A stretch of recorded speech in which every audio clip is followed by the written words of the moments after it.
Bien, saludos mis queridos amigos. Nuevamente estamos aquí en la segunda parte de la característica de los verdaderos sellados o de los justificados, los que han muerto para el mundo. Hemos estado hablando de este detalle, que la cual es muy importante. Son cosas que para algunos podrán ser inconcebibles, inaceptables, pero no se pueden refutar con las escrituras. Jesús, cuando inició su ministerio, empezó presentando cosas inconcebibles, inaceptables, pero cuando los estudiosos investigadores empezaron a estudiar para ver dónde estaba la contra de eso, pero pudieron comprobar de que estaban afirmados como así dice Jehová, no le quedó de otra que aceptar la realidad. Lo mismo está pasando con este mensaje de la verdad del cuarto ángel de Apocalipsis 18 que estamos presentando. En esta sesión nosotros que concluimos en la última parte, con respecto a que decíamos que el muerto no hace tesoro en la tierra. Y decíamos que ese es el cáncer que está acabando con la feligresía hoy en día.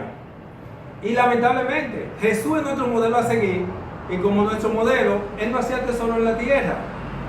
Por eso, un ministerio no te puede enseñar a ti que no haga tesoro en la tierra si ellos están haciendo de que es un tesoro aquí en la tierra. Cuídense, señores, que los ministerios están hoy en día que no sirven. Déjame decirle algo. Con respecto a esta parte, miren, nosotros fuimos personas que fuimos creados para ser felices, vivir bien y gozar de los privilegios. Pero desgraciadamente, digo desgraciadamente, porque estamos en el mundo y deseamos gozar de esos privilegios, pero nosotros no somos llamados a gozar de esos privilegios. ¿Por qué? Sépase que los privilegios de este mundo no son de los santos, son de los pecadores. Por eso es que usted no nota que Cristo no se gozaba de los privilegios del mundo, porque Él no era un pecador sino un santo. Por eso los apóstoles no se gozaban de los privilegios del mundo, porque los privilegios del mundo son de los pecadores y no de los santos. Por eso los reformadores no se gozaban de los privilegios del mundo, y lo que tenían se lo quitó el sistema papal, porque ellos eran personas santas y los santos no tienen privilegios en este mundo. Por eso los 144,000 es un grupo especial, no tendrán privilegios en este mundo, no andan buscando los privilegios de este mundo, ni gozándose los privilegios de este mundo. La iglesia está llena de una serie de mundanos y líderes de la iglesia, que lo que están promoviendo la iglesia es el evangelio de la prosperidad. Pero no la prosperidad en el espíritu, sino la prosperidad en la carne. Porque no es lo mismo la prosperidad en la carne que la prosperidad en el espíritu. Si tú tienes la prosperidad en la carne, te pierdes la prosperidad en el espíritu. Y si te gozas la prosperidad en el espíritu, te pierdes la de la carne. No es posible gozarte las dos prosperidad. Y luego podríamos hablar de eso, porque usted podría razonar y presentar casos que es bueno tomar en cuenta. Cuando Dios bendice a un hombre justo, lo bendice no para satisfacer su propio deseo, sino para servir a los demás. Esos son detalles que hay que tomar muy en cuenta. Podría abundar un poco más y podríamos decir, usted no nota que cuando una persona era poderosa y se convertía en el evangelio, terminaba siendo pobre, como el caso de Arimatea, Nicodemo, Zaqueo, en el caso del joven rico que quería formar parte de la élite de Dios, y Dios le dijo, no, si tú quieres morar en el cielo, vende todo lo que tienes y sígueme. Pero ahí no le gustó. Por eso dice la sierva de Dios que habrá muchos que se perderán, no porque no deseen ser salvos, sino porque no desean salvos de la propia manera como Dios la ha indicado. Pues bien, vamos a continuar con la característica de los muertos, que es la misma característica de los sellados y los que han sido justificados en Cristo Jesús y formarán parte del equipo de los 144,000 que surgirán después de la ley dominical, pero que están siendo sellados ahora. Otra característica, ya aparte de que no hacen tesoro aquí en la tierra, el muerto tiene su futuro asegurado o garantizado. Qué interesante, ¿sí o no? Todo el que se murió ya tiene su futuro asegurado. Si murió en Cristo, tiene su futuro asegurado, porque ya se sabe que tendrá que gozar, a gozarse de los privilegios que habrá en el reino de los cielos. Y si no murió en Cristo, tiene su futuro asegurado, porque lo único que le va a esperar que gozar es resucitado para ser destruido, y ahí no hay más nada que hacer. Por eso una persona que ha sido sellada por la sangre de Cristo Jesús no tiene preocupación de si voy a ser salvo o no. En mi persona, y disculpe que me ponga de ejemplo, yo no tengo preocupación de que si soy salvo o no. Yo soy un hombre salvo en Cristo Jesús. Yo no lucho para ser salvo. Yo lo que lucho para mantener mi salvación. La lucha de Cristo aquí en la tierra no era para ser salvo porque era salvo. Él luchaba para mantener la salvación porque el diablo quería quitársela. Los apóstoles luchaban, no era para alcanzar la salvación, era para mantener la salvación. El sellado no lucha ¿para qué? Para alcanzar la salvación porque ya está asegurado. Él lucha para mantener la salvación. Apenas hay un detalle muy importante. La lucha del pecador y la del justo no es la misma. La lucha del pecador es pelear contra su peor enemigo, que es él mismo. Y la lucha del justo es pelear contra su peor, que estamos hablando de los justos que son los sellados. Y la lucha del justo es pelear contra sus peores enemigos que son los de adentro. Los de adentro y está en el frente de la obra. ¿O acaso los peores enemigos de Cristo no estaban dentro y al frente de la obra? ¿Acaso los peores enemigos de los apóstoles no estaban dentro y al frente de la obra? ¿Acaso los enemigos de los reformadores no estaban dentro y al frente de la obra? ¿Acaso tú no sabes que tus peores enemigos están dentro y al frente de la obra? Y los peores enemigos de los 144,000 están dentro y al frente de la obra. Asegúrate que eso es así. Por lo tanto, es importante tomar en cuenta que el muerto tiene su futuro asegurado. Yo le digo a la persona, en mi experiencia de mi vida cristiana, que para mi persona, tener preocupación es un pecado. Y usted dirá, ¿cómo? Sí. ¿Por qué? Porque Dios dice, no preocupéis. Y si yo soy un hombre del santuario y yo dependo de Él, yo no tengo por qué preocuparme. ¿Por qué? Porque yo le sirvo a un Dios que tiene mi problema resuelto antes que se presente. Y usted ha visto una persona preocupada por un problema ya resuelto. Si usted conoce alguno, es un desequilibrado mental, porque nadie se preocupa por un problema ya resuelto. Los apóstoles no tenían preocupación por cosas terrenales, porque ellos sabían que su problema estaba resuelto, igual que Cristo, los reformadores y todo eso. Por eso, mi hermano, yo te invito a que el Señor pueda ayudarte, a que tú seas parte de lo que reciben el sello de Dios. Hay muchas formas de cómo poder entender esas verdades y para eso se necesitan dos cosas. Miren, mis hermanos, en las iglesias casi no se habla acerca de lo que es la dos fe. ¿Cómo la dos fe? No es lo mismo la fe en Cristo que la fe de Cristo. No es lo mismo. Son totalmente diferentes, pero una va de la mano de la otra. La fe en Cristo es la que salva y la fe de Cristo es la que obra. Por eso usted va a notar que los discípulos tenían la fe en Cristo, pero no tenían la fe de Cristo, que es la que dependía del Padre. Ahora los apóstoles sí. Los apóstoles tenían la fe en Cristo y la fe de Cristo. Por eso, como tenían la fe de Cristo, por eso ellos podían obrar. Y no tenían preocupación. Y tenían su futuro asegurado. Porque los sellados tienen ya su futuro asegurado. Por eso usted podrá notar, en cuanto a ese punto, que los apóstoles, como también Juan el Bautista y todo lo demás, esas personas que poseen la fe en Cristo y la fe de Cristo, el Señor empieza a orar porque ya tienen una combinación de una cosa como la otra. Miren, yo le he dicho a la persona, Dios no hace acepción de personas. Como Dios no hace acepción de personas, cuando usted tiene la fe de Cristo, la fe en Cristo y la fe de Cristo, los mismos derechos del Hijo son suyos y son nuestros. Por eso usted va a notar que los apóstoles, todo lo que Cristo hizo, ellos lo hicieron porque tenían la fe de Cristo.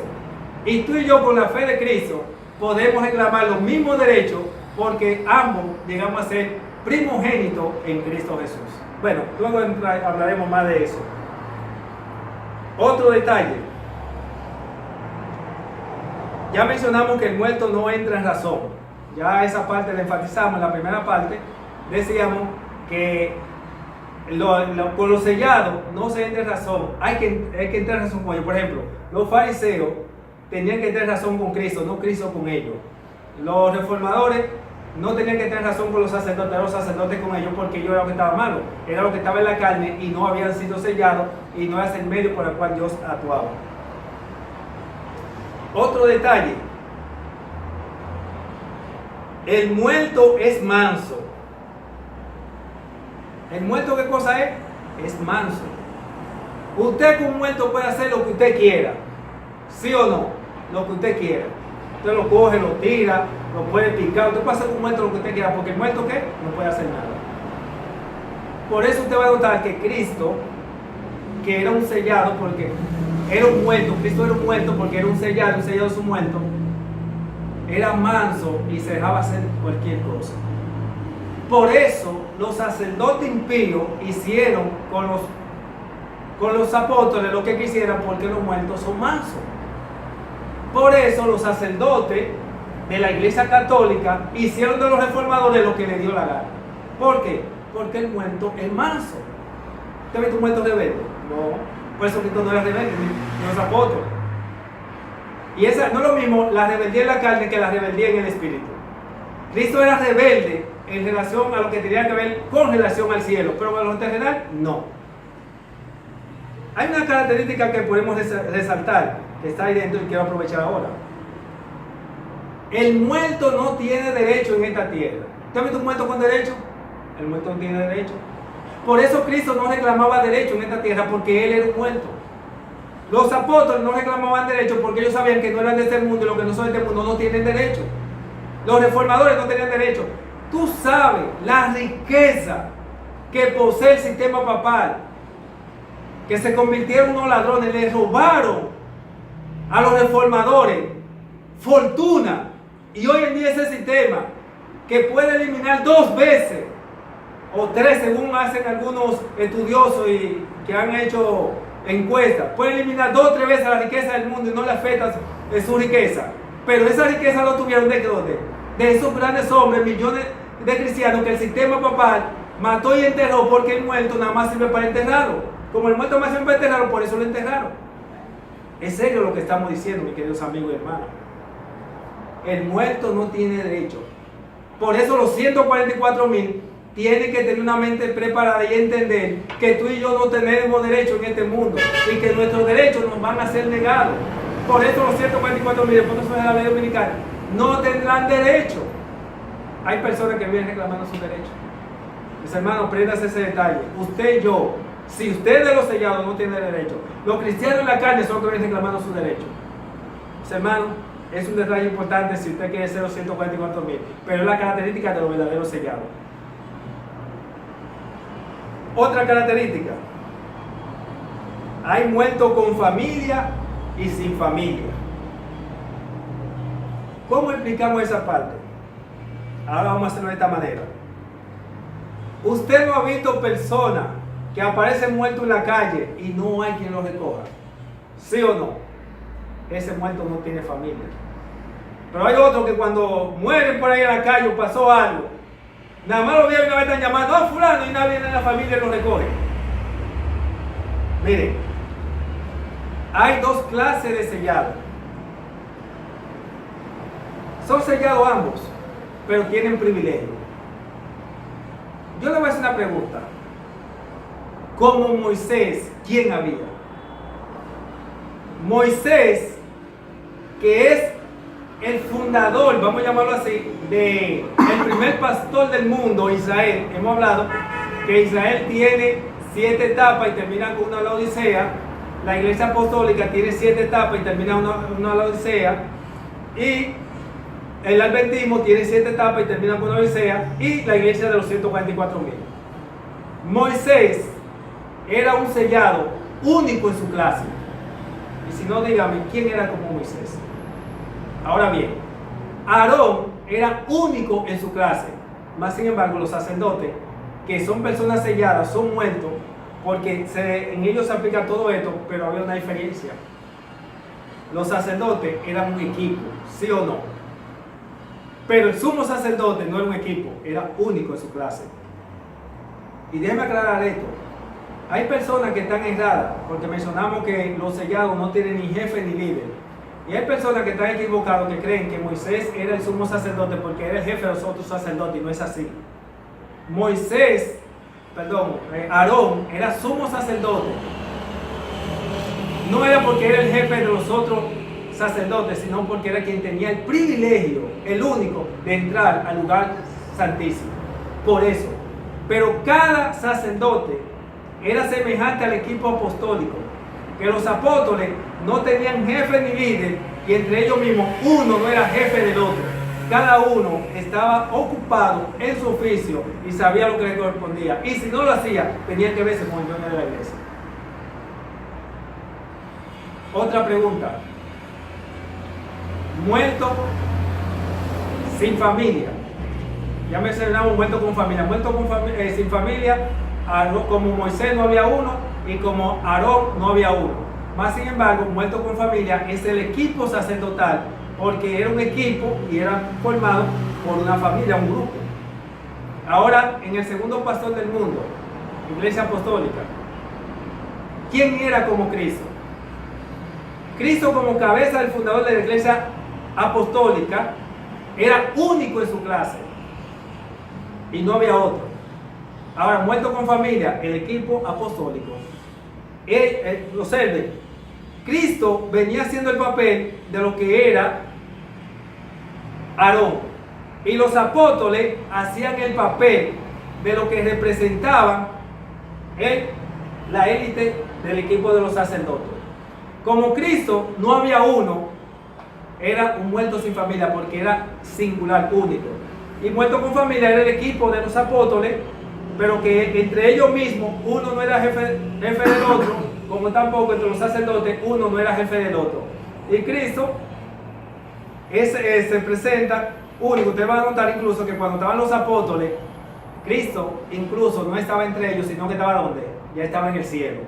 Cristo estaba entre los discípulos, porque ellos habían aprendido y no habían sido justificados. Pero los apóstoles sí habían sido justificados, y como habían sido justificados, y los justificados no tienen jefe ni líder, por eso Cristo estaba en el cielo. Así que como Aarón estaba en la parte más íntima, le correspondía obrar en la parte más íntima, que era en el santuario. Ahora Cristo estaba en el santuario y los apóstoles realizando la obra que le correspondía aquí. Igualmente que en el caso del tercer pastor del mundo, que es en el caso de la iglesia adventista, usted va a notar que entre los sellados, ¿quién era como él era? Nadie. Pero había un equipo, que es el ministerio pastoral, que entre ellos Dios esperaba que uno no fuera jefe del otro. Porque ese equipo, dice la sierva de Dios, hablando en 1888, ella dijo que el cable que lo unía a la roca eterna fue cortado y se fueron a la mar sin mapa ni compás. El cable representa el Espíritu Santo. La roca, Cristo. El mapa, la Biblia, y el don profético, y el compás representa el don profético. Por eso es importante tomar en cuenta este detalle, porque los que han de ser los 144,000 tienen que conocer estos detalles. Y entre los 144,000, ¿quién es el sellado especial? El tiempo entonces nos lo dará a conocer. Otro detalle con respeto. Escuche esto, el muerto no tiene agenda. La agenda del muerto la tiene el vivo. Es un detalle importante. ¿Usted ha visto un muerto con agenda? Nada más un desequilibrado mental puede decir que un muerto tiene agenda. La agenda del muerto la tiene ¿quién? El Padre, ¿sí o no? El Padre sabe el día y la hora en que va a resucitar cada uno de los muertos, ya sea en Cristo o fuera de Cristo. Él es el que la tiene en la agenda de él. Lo mismo pasa con los sellados. Los sellados no tienen agenda. Los apóstoles no tenían agenda. Los reformadores no tenían agenda. Los 144,000 no tendrán agenda. Por eso decimos un detalle importante. ¿Usted ha visto un muerto con meta o proyecto? No. El muerto no tiene ni meta ni proyecto. Por eso Cristo no tenía ni meta ni proyecto. Dice la Biblia que el que ha nacido de nuevo es como el viento. Él no sabe de dónde viene ni hacia dónde va. ¿Sí o no? Por eso es importante tomar en cuenta ese detalle. Yo he visto casos de personas que mueren, lo llevan a la casa, lo llevan a funeraria, lo pasean en el sector, lo llevan a tal sitio. Hay personas que han muerto en un país y lo trasladan a otro. Pero ese muerto no sabe ni hacia dónde va ni hacia dónde viene, ¿sí o no? Por eso los sellados, es bueno que tengan en cuenta ese detalle. Los sellados somos como ¿qué? Como el viento. El que ha nacido nuevo como el viento, porque él no sabe de dónde viene ni hacia dónde va. Antes una persona decía, pues ya llegó. El que no sabe para dónde va ya llegó. Por eso los sellados ya están asegurados, tienen su futuro asegurado. Por lo tanto, es importante tomar en cuenta ese detalle, hermano. Miren, en una ocasión, en las iglesias siempre se usa que cuando viene el año nuevo, hay personas que dicen, bueno, yo tengo como meta hacer esto, esto y lo otro. Y al final terminan frustrados, y no lo mismo la meta en la carne que la meta en el espíritu. Casi siempre son metas en la carne, con relación a sus intereses personales, esto, pero nada en realidad con la meta espiritual. Yo le decía una ocasión, en un programa de eso, decía la meta, yo levanté la mano y decía, mi meta para este año es no tener meta. Y se decían, que su meta para este año no tener meta. ¿Y por qué? Porque la meta mía obstruye la de Dios y la de Dios obstruye la mía. Jehová dice, mis pensamientos no son los tuyos ni los tuyos son los míos. Por lo tanto, para Dios y Dios ser uno, yo tengo que someterme a la meta y proyecto de Dios. Yo no puedo tener mis proyectos y metas personales y también la de Dios. No es posible. O estoy en mis metas y proyectos personales o estoy en la de Dios. Suelto la mía para quedarme con la de Dios o me quedo con la de Dios. Suelto la mía para quedarme con la de Dios o suelto la de Dios y me quedo con la mía. Hay cristianos que se están engañando. Hay más cristianos perdidos como usted no se imagina. Y es un detalle muy importante tomar en cuenta. Tenemos que aprender a vivir dejándonos guiar por el Espíritu. La gente no sabe qué es vivir el día a día, porque la palabra de Dios dice, el justo por la fe vivirá. Y es un detalle de un tema muy bueno que tenemos por ahí, que no es lo mismo la fe en la carne que la fe en el Espíritu. Muy bien. Otro detalle.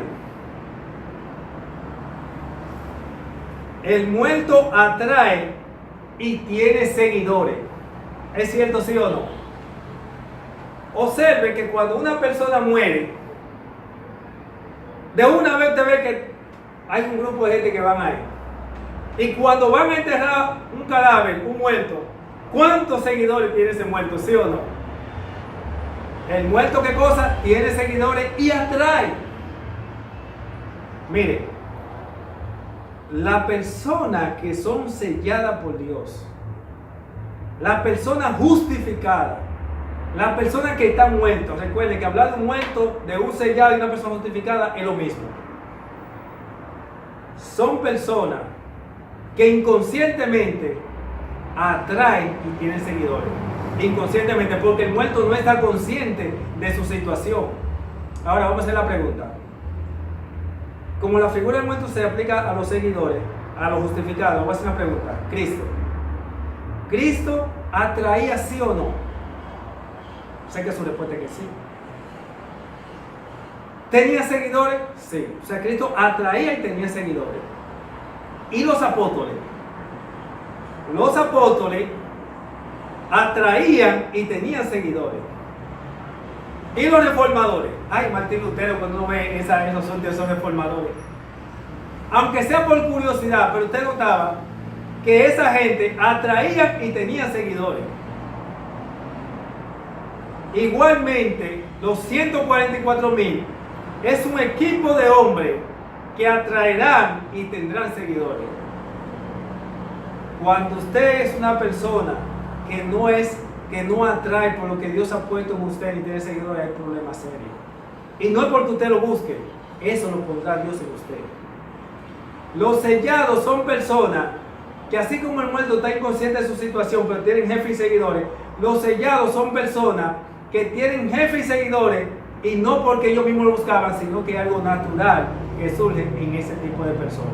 Esas son características que poseerán lo que han de ser los 144,000 y que surgirán después de la ley dominical. Enfatizo mucho eso porque hay muchos problemas con relación con lo que es los 144,000, y no se le olvide que los 144,000 son de diferentes tribus y de un mismo pueblo. Por eso los 144,000 tendrán que ser adventistas y de diferentes tribus, movimientos. Son de los fieles, de los adventistas liberales.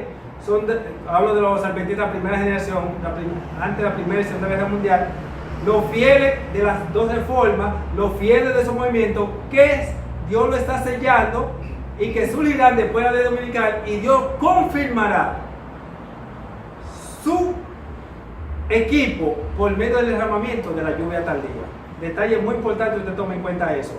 Porque ellos tendrán un mensaje especial. Es el cuarto ángel que tendrá una luz diferente a la que tiene el ministerio pastoral, que se fue a la mar sin mapa ni compás. Eso no vale la pena. Muy bien, continuemos. Otra característica.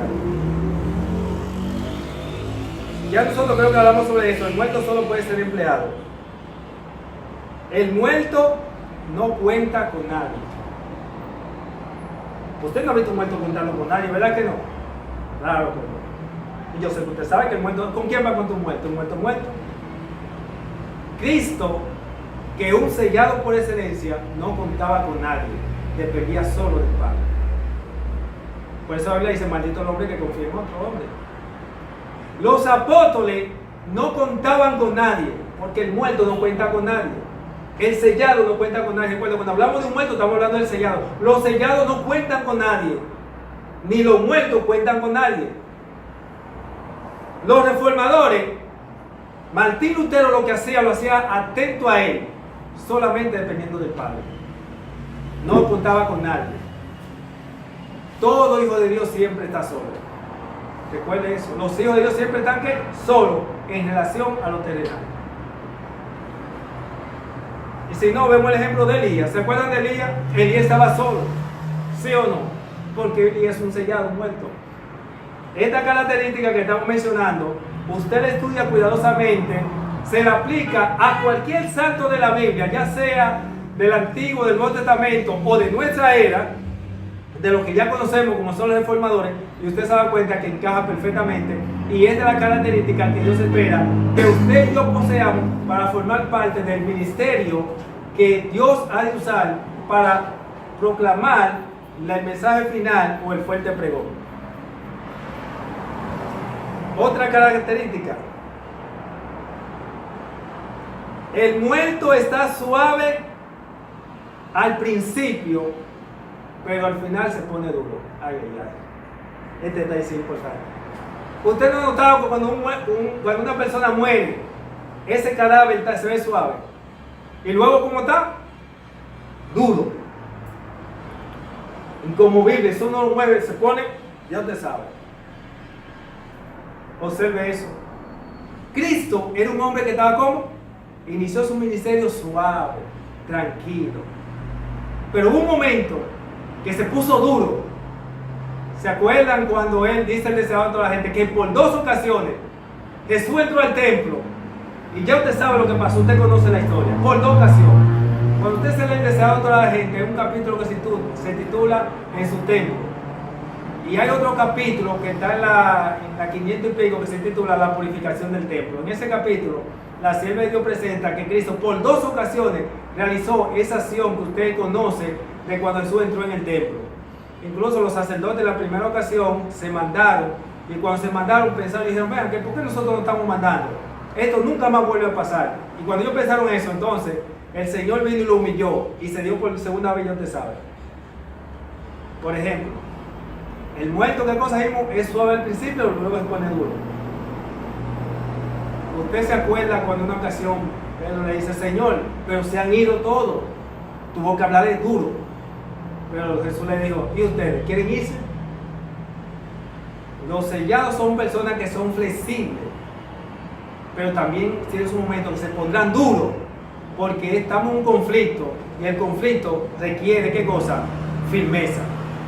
Por eso Martín Lutero y los reformadores y los apóstoles eran personas que iban como. ¿Usted se acuerda cuando inició la obra? Como allí Ananías y Zafira hicieron de la suya. Ellos dijeron, hiciste eso. Permíteme decirte que ahora te van a sacar el mismo de una vez. A veces la gente se equivoca con los sellados. Y a veces mira la vida de la persona de Jesús y nada más ve la parte suave y esto, pues no sabe que Jesús tenía su parte blanda y su parte dura. Y no es lo mismo ser duro en la carne que ser duro en el espíritu. Es un detalle muy importante.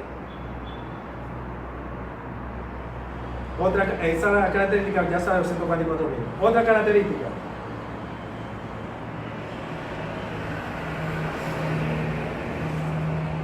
Ya nosotros mencionamos la parte que el muerto no puede permanecer en el templo.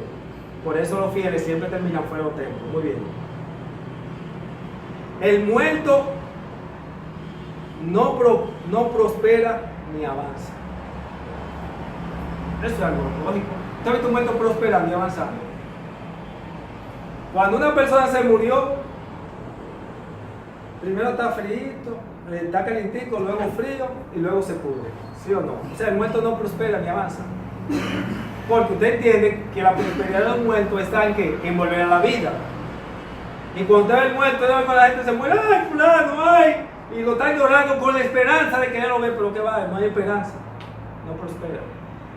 Por eso, la característica de los sellados,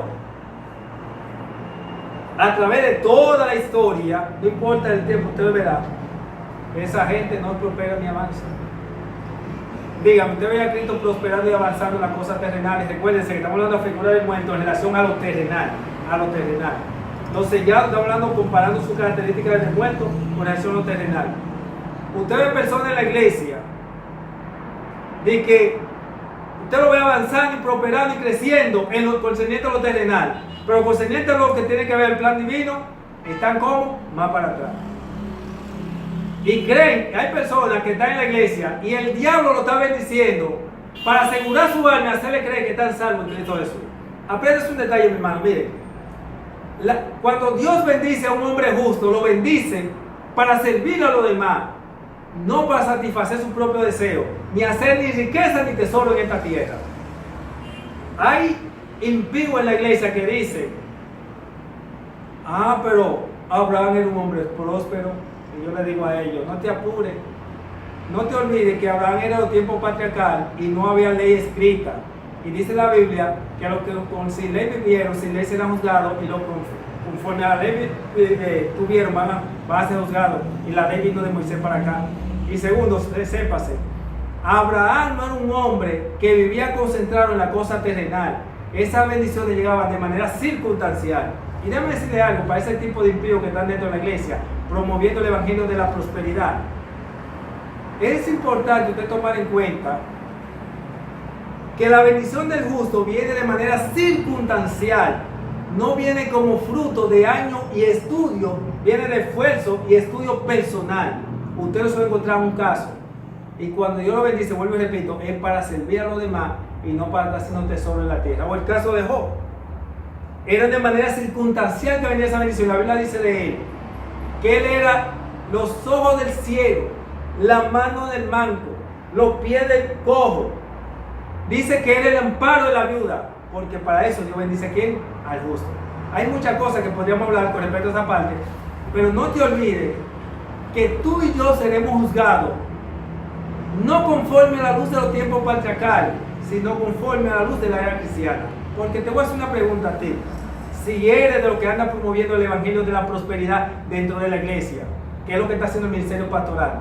Para enriquecerse, porque eso no va para ninguna parte. Mire, es importante que tome en cuenta esto. Ese asunto de la prosperidad, que se está volviendo un cáncer en la iglesia. Cuando Dios viene y da esas bendiciones, como acabé de mencionar, ¿es para qué? Para servir a los demás.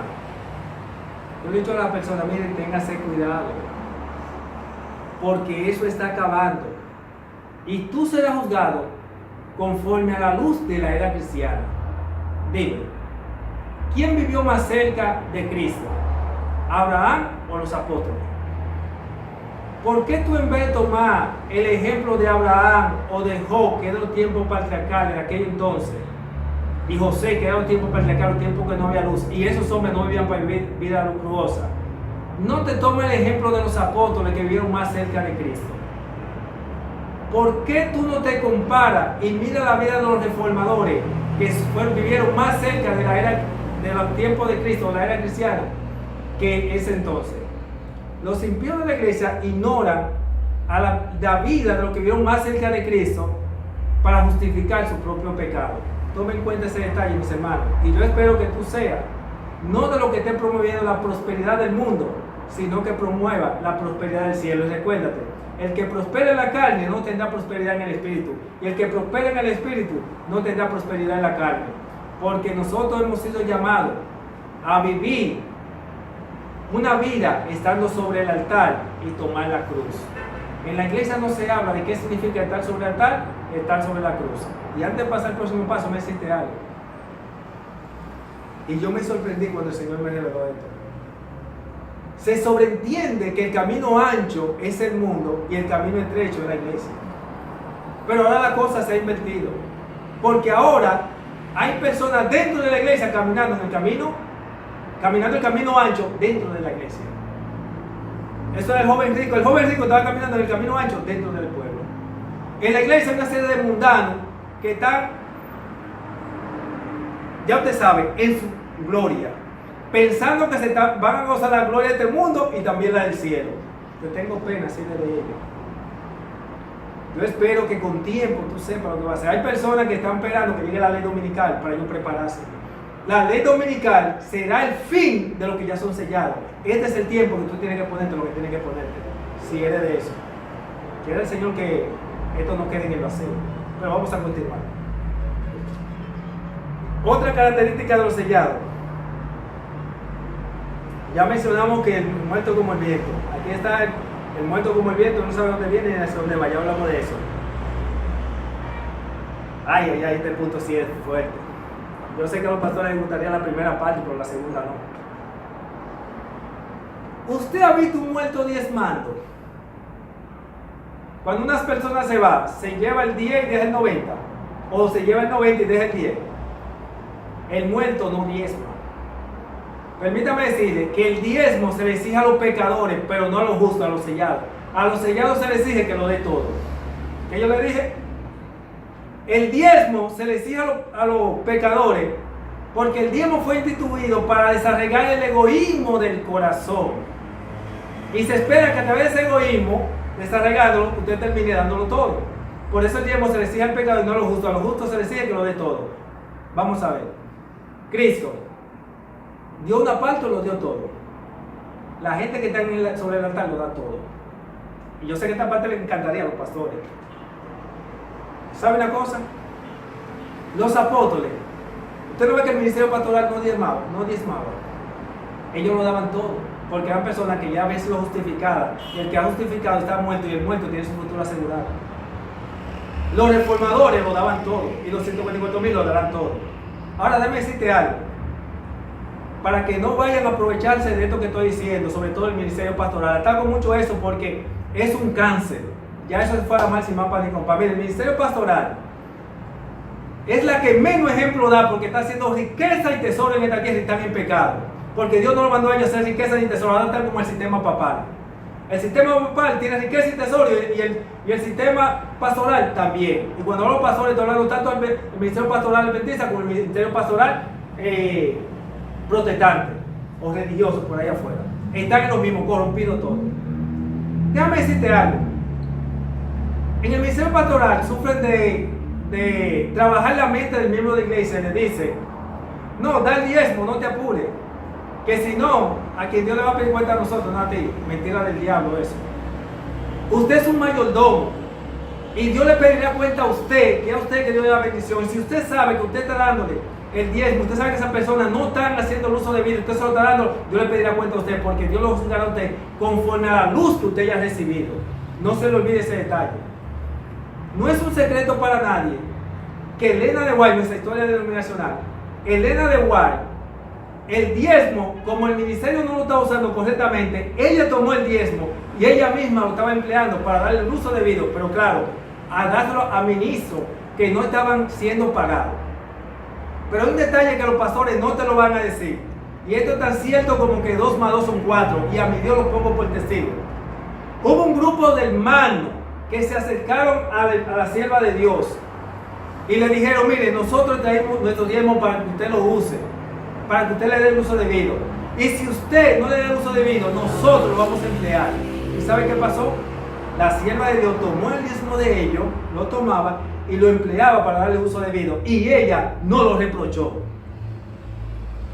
No te estoy diciendo que te quedes con el diezmo, lo que te estoy diciendo es, el diezmo debe de emplearlo para darlo a laico y ministro, que tú estés consciente que está haciendo la obra de Dios y que se lo merece. El ministerio pastoral, si la iglesia dejara de diezmar y ofrendar, no cae. ¿Por qué?